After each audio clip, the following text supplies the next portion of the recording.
Monsieur le Président, Mesdames et Messieurs, comme vous l'avez rappelé tout à l'heure, Monsieur le Ministre, le 27 juin 2008, j'ai eu le privilège de signer avec le chef du gouvernement espagnol, José Luis Zapatero, un accord sur la connexion électrique entre la France et l'Espagne, au terme d'une négociation qui avait duré 14 ans.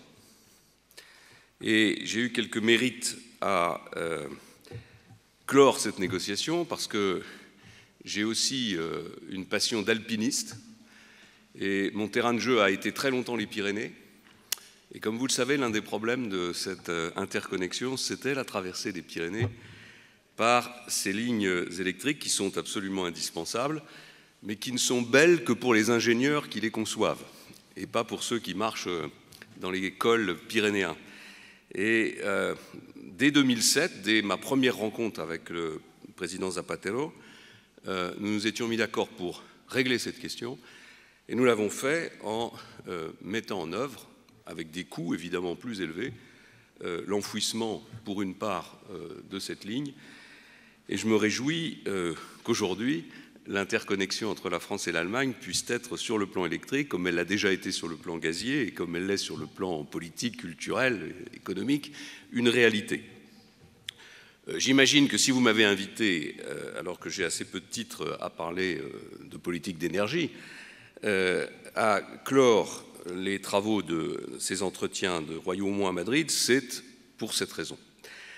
C'est évidemment un exercice difficile que de tirer des conclusions d'un colloque dans lequel la qualité des intervenants et la richesse des débats ont été remarquables. Je ne vais donc pas m'y risquer. Et je vais me contenter, si vous voulez, de quelques réflexions personnelles sur le sujet qui nous réunit, mais dont je constate, après avoir écouté le panel précédent, qu'elles vont rester en très grande cohérence. Avant de le faire, je veux saluer l'ensemble des intervenants qui sont exprimés depuis ce matin, les féliciter pour la profondeur et la clairvoyance de leurs analyses, les espaces de discussion permettant d'échapper aux crispations idéologiques, politiques, passionnelles ne sont pas si fréquents dans le débat politique et c'est la raison pour laquelle, Monsieur le Président, je voudrais vous remercier très chaleureusement de nous accueillir à Madrid, vous remercier très chaleureusement pour tout ce que vous faites depuis longtemps pour la relation franco-espagnole et en particulier pour cette édition transpyrénéenne qui est le second acte de l'ouverture européenne des entretiens de Royaumont après l'année dernière Varsovie. Et ça m'amène naturellement à remercier mon ami Jérôme Chartier pour avoir organisé avec le talent qu'on lui connaît cette nouvelle édition. Le sujet que vous avez choisi est un sujet fondamental. Il concerne le rapport de nos sociétés à l'énergie. Or, la question de l'énergie est la pierre angulaire de nos sociétés développées. Celle-ci fait immédiatement naître deux questions sous-jacentes, celle du choix des ressources utilisées, c'est-à-dire l'amont, et celle en aval de nos modes de consommation énergétique. Ces choix ont un impact sur l'environnement et sur le climat dont dépend par ailleurs notre civilisation. En posant ces questions, nous nous interrogeons donc non seulement sur le combustible qui fait tourner nos économies, mais surtout sur la manière dont nous imaginons le monde des 50 ou des 100 prochaines années. La jeune génération, née dans les années 2000, sera directement concernée en 2050 par les choix que nous faisons aujourd'hui. 2050, c'est l'année pour laquelle nous nous étions engagés à Copenhague, en 2009, à limiter le réchauffement climatique à 2 degrés par rapport à l'ère pré-industrielle. C'est évidemment ce souci que nous avons tous dans la perspective de la COP21 qui se tiendra à Paris à la fin de cette année. Je crois que plus que jamais, ces sujets doivent faire l'objet de discussions dépassionnées et décloisonnées. La question de l'énergie implique des choix lourds de conséquences pour un pays et pour ses voisins, et voilà la raison pour laquelle des débats, comme c'est le cas grâce aux entretiens de Royaumont, ces débats doivent enjamber autant les frontières que les clivages partisans. La disponibilité des ressources énergétiques, leur variété, leurs contraintes, leur coût relatif, leur répartition conduisent à devoir repenser l'ensemble des politiques énergétiques au XXIe siècle.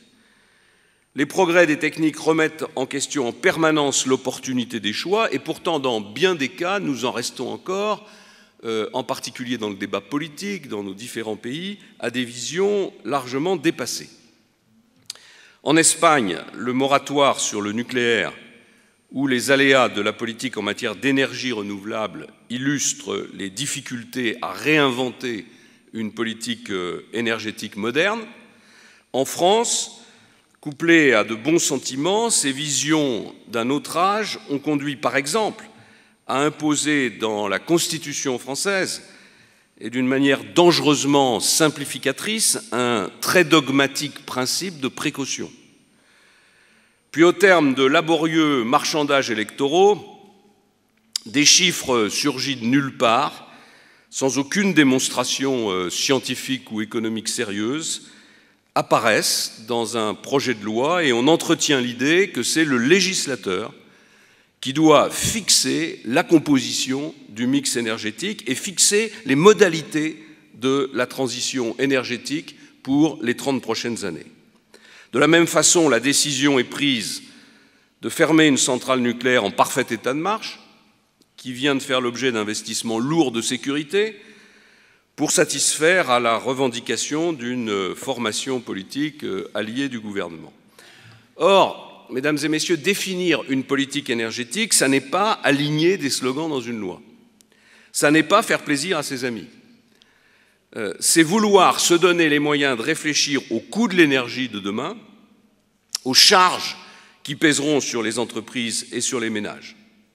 C'est ensuite ne pas perdre de vue la dimension géopolitique des choix qui seront faits, le type de relation que cela impliquera avec d'autres États, à l'intérieur et à l'extérieur du continent européen. Ne pas bouger, ce serait accepter d'être distancié par les autres puissances régionales plus dynamiques qui exploitent leurs atouts et qui en créent des nouveaux. Ça serait se résoudre à après avoir été le modèle envié de ces autres puissances régionales, à n'en être plus que les clients, puis les débiteurs. Nous ne pouvons pas faire l'économie de cette réflexion. Il faut bâtir une nouvelle approche, il faut organiser le débat entre les universitaires, les élus, les industriels, les syndicats, les organisations non gouvernementales, les entreprises et aussi les politiques. J'évoquais la compétition économique mondiale. D'anciennes puissances industrielles sont en train de retrouver leur dynamisme d'antan, je pense aux États-Unis, à l'Australie ou au Canada, grâce, comme l'a indiqué tout à l'heure notamment Christian Bataille, au gaz de schiste. Des pays émergents, parmi lesquels des civilisations plusieurs fois millénaires comme la Chine ou l'Inde, sont en train de reconquérir peu à peu la place qui était la leur avant l'avènement ou jusqu'à l'avènement des temps modernes, en utilisant d'ailleurs toutes les formes d'énergie disponibles. Je voudrais à ce stade vous livrer une conviction.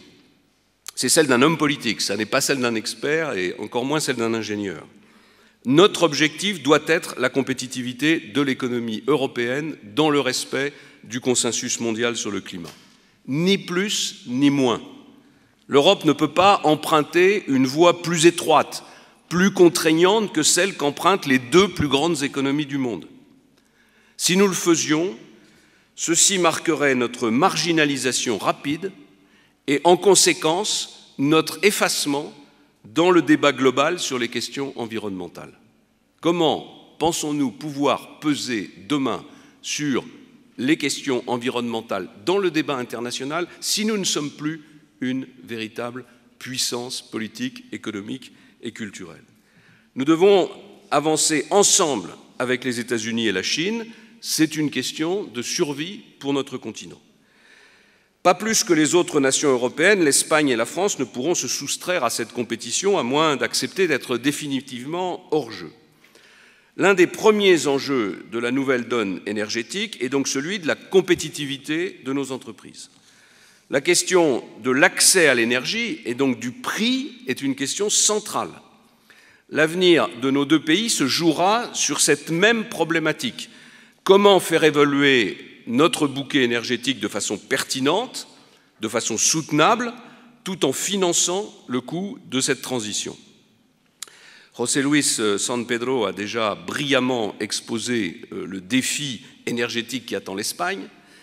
Sa situation illustre l'importance de l'anticipation, car une transition énergétique mal maîtrisée entraîne des coûts abyssaux qui se répercutent de façon chaotique sur les consommateurs finaux.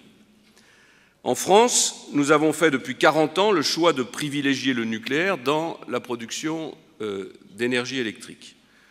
Symbole de la réussite de la politique énergétique française, bénéficiant d'un consensus presque unique en Europe, le nucléaire français a longtemps constitué l'horizon indépassable de la politique énergétique de la France. Au cours des dernières années, les difficultés dans la mise en place d'une politique en faveur des énergies renouvelables a pu donner le sentiment d'une forme de crispation artificielle autour du modèle nucléaire français. En réalité, aucune énergie n'est simple à mettre en œuvre. Construire une centrale nucléaire, ça n'est pas un exercice facile. Et même dotée des meilleurs ingénieurs, la France a toujours été confrontée à des difficultés à chaque nouveau modèle. Installer des éoliennes en mer dans la Manche ne sera pas aisé. Construire un parc photovoltaïque en respectant les espèces protégées et en préservant les espaces agricoles, ce n'est pas simple non plus. C'est la raison pour laquelle nous devons innover pour produire et pour consommer différemment. Quel sera l'impact de la production décentralisée, qui a été évoquée par plusieurs d'entre vous et dont on voit bien que grâce aux avancées technologiques, elle devient une réalité? Jusqu'où saurons-nous optimiser nos consommations d'énergie grâce aux compteurs de nouvelle génération et grâce aux liens entre les objets connectés?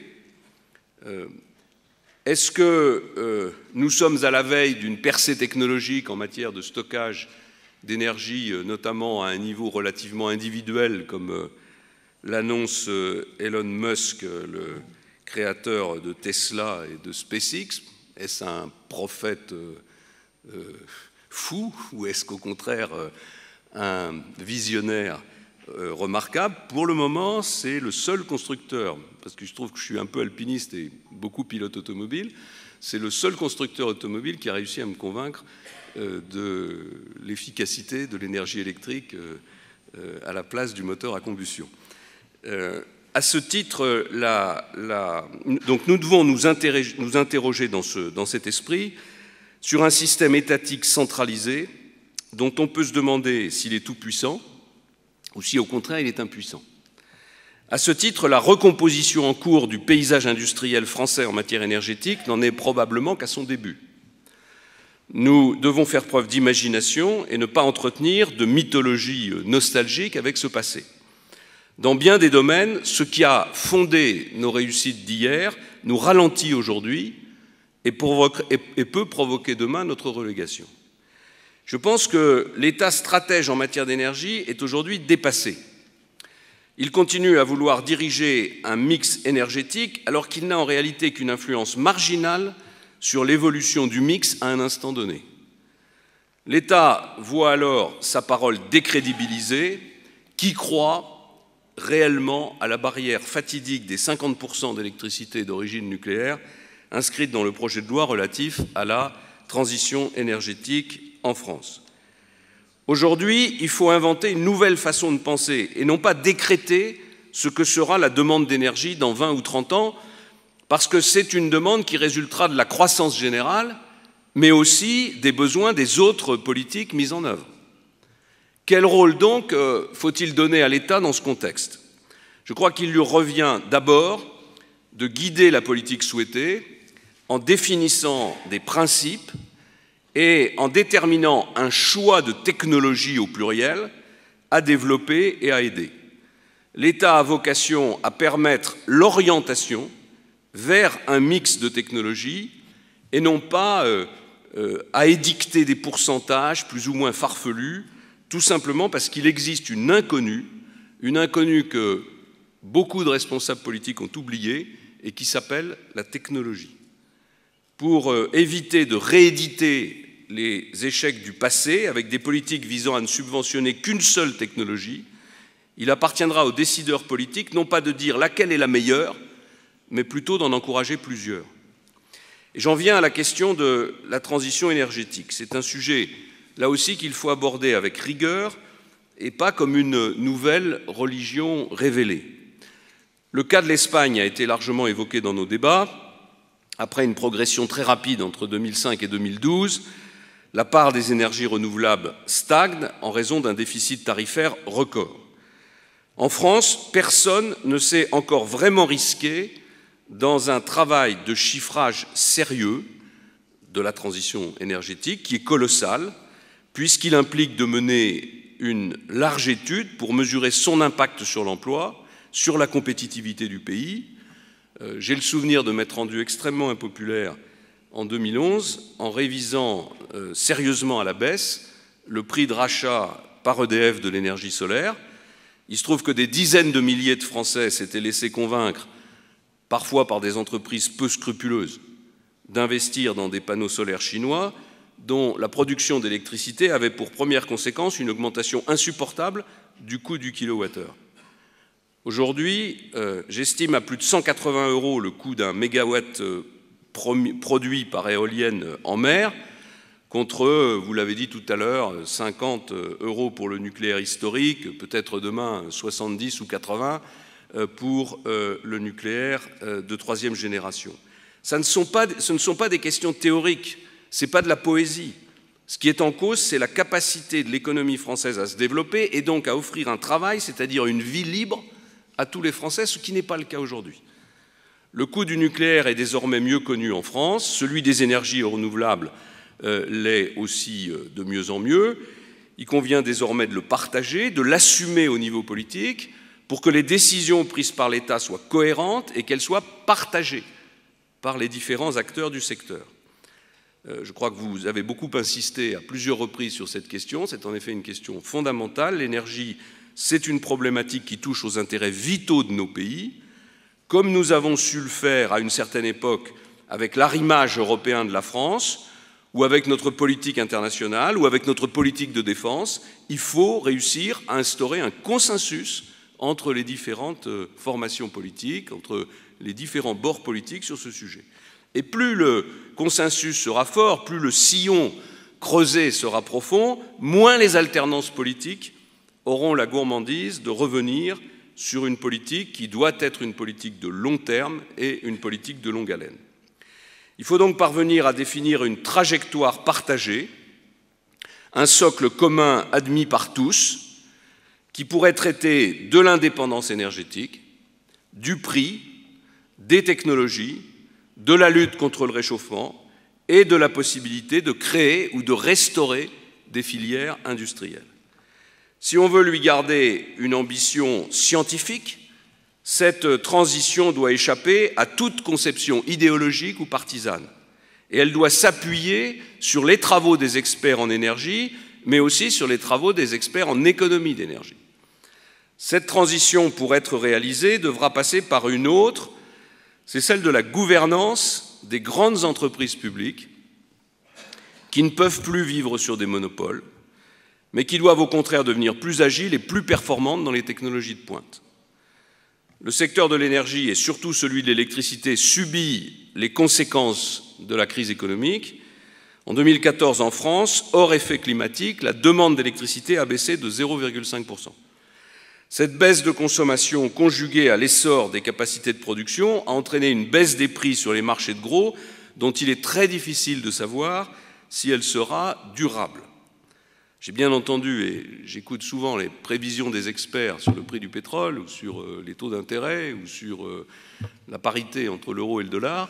Je note simplement qu'ils n'ont jamais prévu les changements. Personne n'avait jamais prévu que le prix du pétrole allait baisser.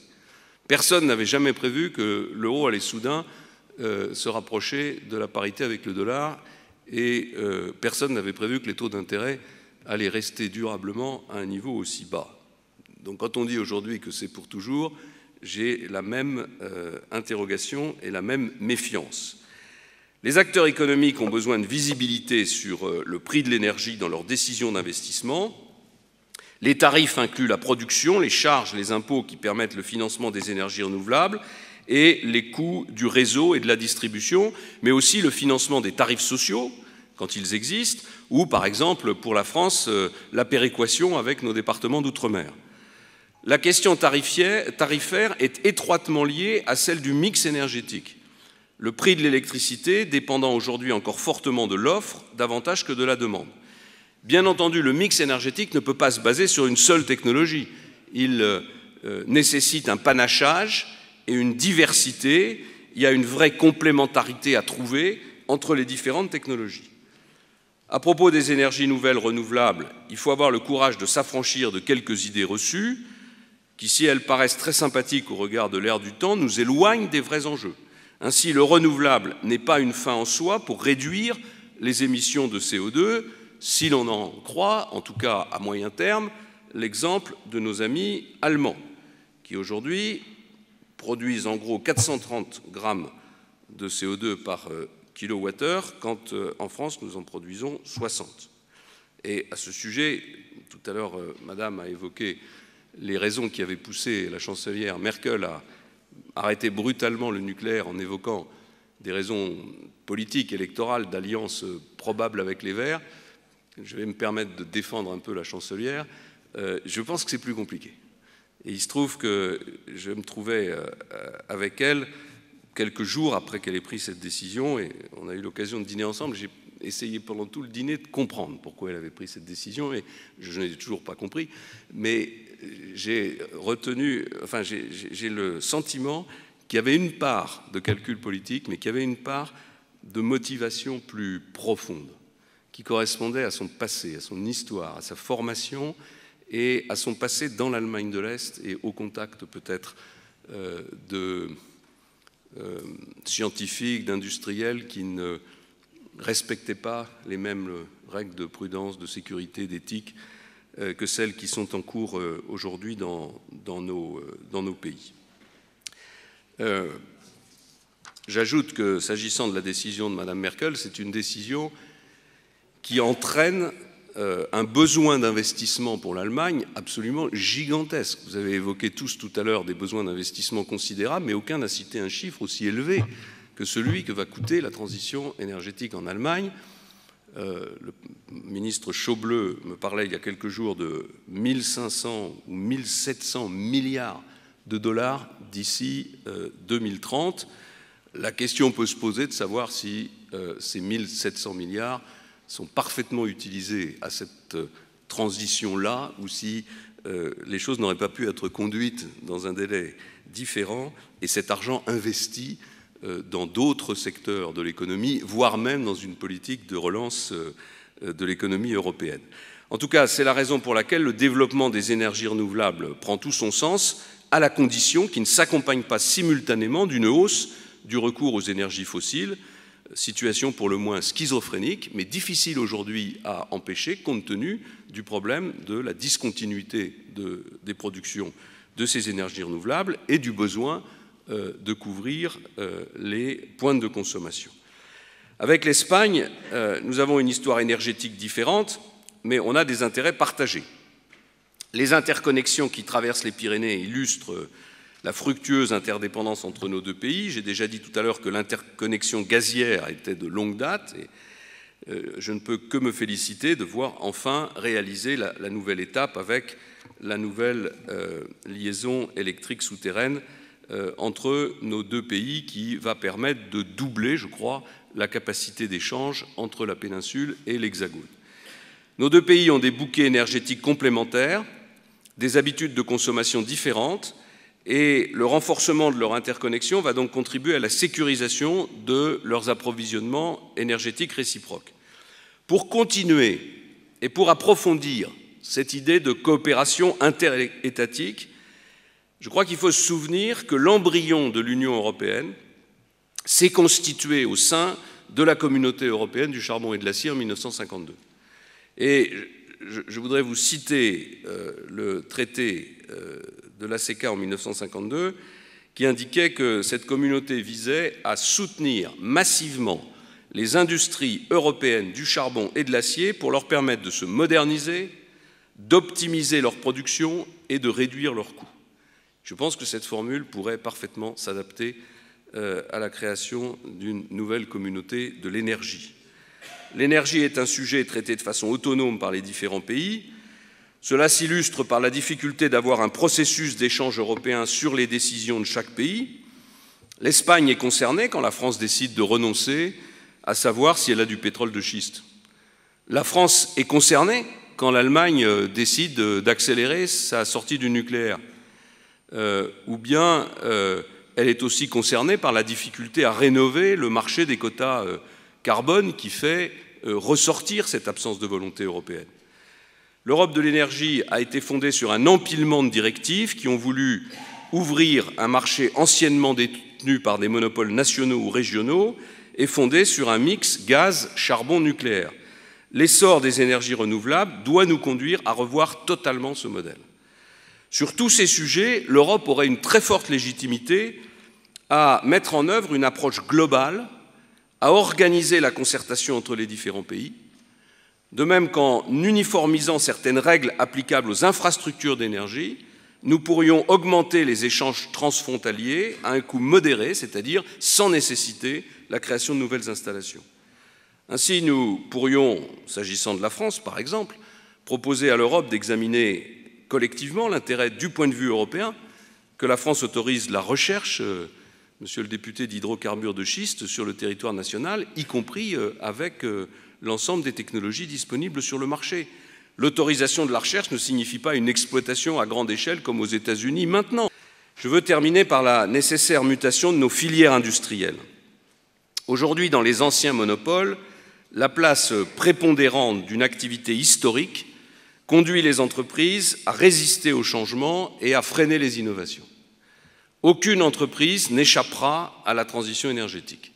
Et leur modèle économique devra être transformé selon un rythme qu'il est malheureusement difficile de cerner, de prévoir, et que l'État est loin d'être le seul à maîtriser. Que se passerait-il, par exemple, si, d'aventure demain, Google décidait d'investir massivement dans le domaine de l'énergie et arrive à capter une portion de la relation client? Une partie de la valeur ajoutée échapperait alors à nos champions énergétiques.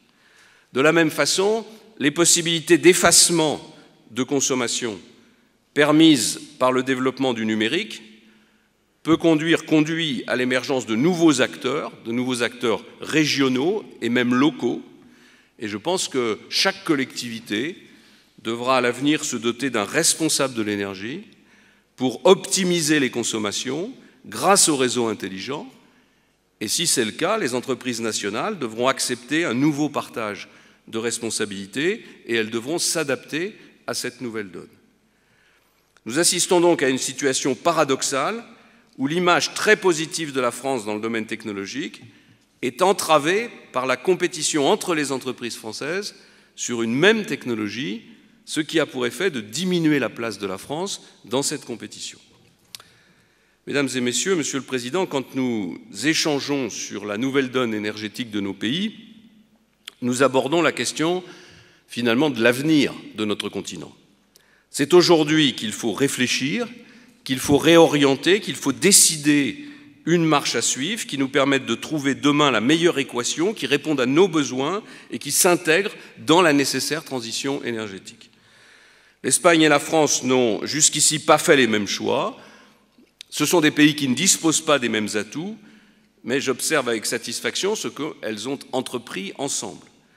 Ce partenariat a vocation à s'amplifier largement sur notre continent, comme elles l'ont compris par le passé pour ce qui est de l'industrie aéronautique, de l'industrie spatiale, comme elles tentent de le mettre en œuvre en matière de commerce international, pourquoi pas un jour de défense commune. Nos nations européennes ne peuvent prétendre mener chacune leur politique énergétique dans l'indifférence de celle de leurs voisins.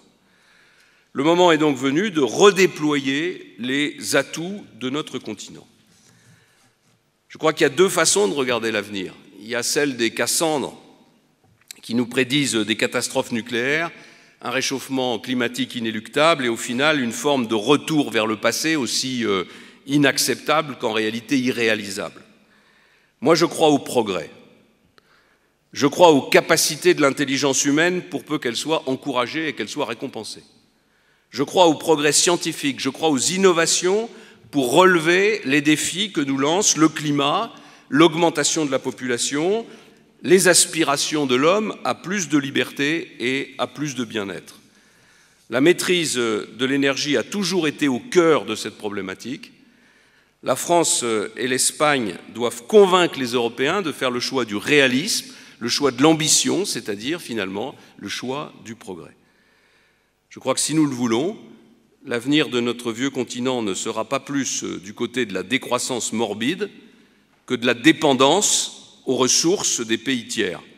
Elle sera sous le sceau de l'innovation, de la synergie et de l'expansion économique. Je vous remercie.